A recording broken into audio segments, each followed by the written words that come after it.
Vamos a ver el circuito completo con comparador, con la etapa de entrada, de proceso y de potencia.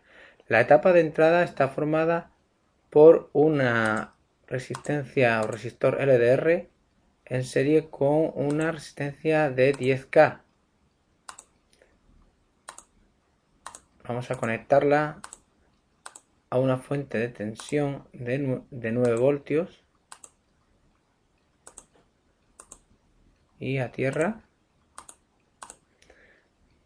de forma que el divisor de tensión, la tensión salida, que estaría aquí en medio, estaría conectada a un circuito comparador en la entrada negativa.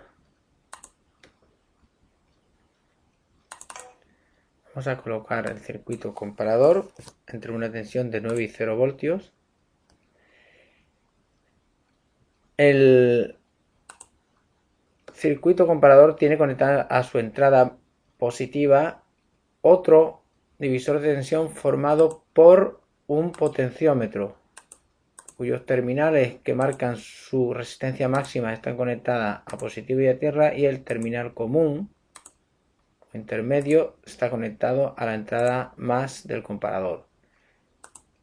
Vamos a colocar una resistencia limitadora de 10K que va a la etapa de potencia formada por un transistor NPN que va a alimentar en su colector a un relé de un solo contacto, a la bobina de un relé, que va a estar conectada en paralelo, esa bobina, con un diodo que va a proteger al transistor de corrientes inversas que puedan destruirlo.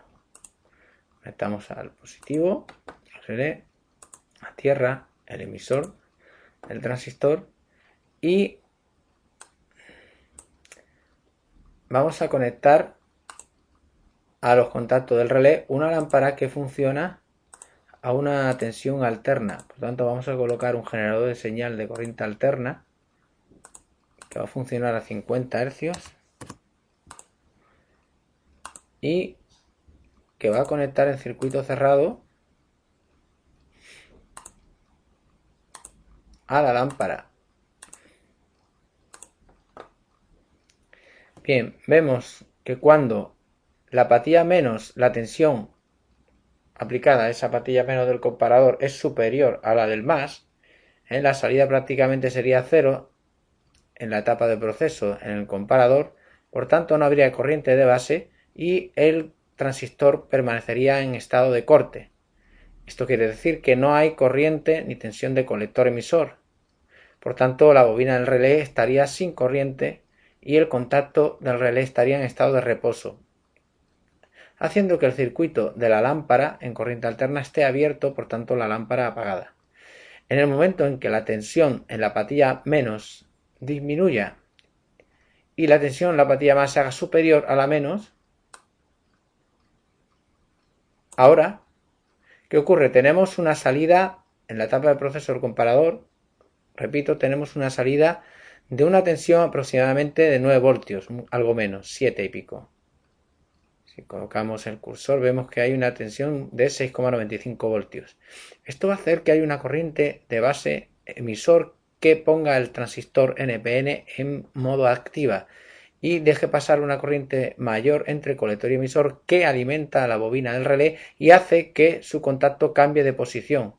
Recordemos que el relé es como un electroimán que cuando circula corriente por su bobina atrae a una serie de contactos y los cambia de posición. En este caso lo ha cambiado a esta posición y hace que el circuito de la lámpara y el generador de tensión alterna esté cerrado y la lámpara se encienda.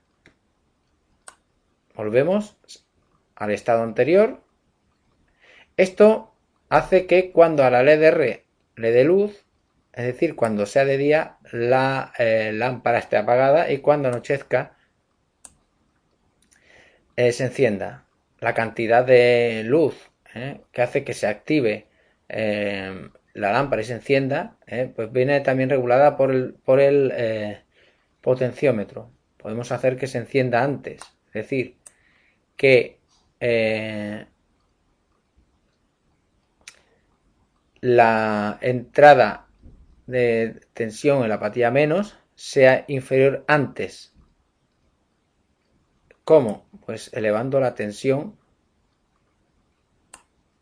de la apatía más, modificando el cursor del potenciómetro. Ahora, en cuanto baje un poco la luz,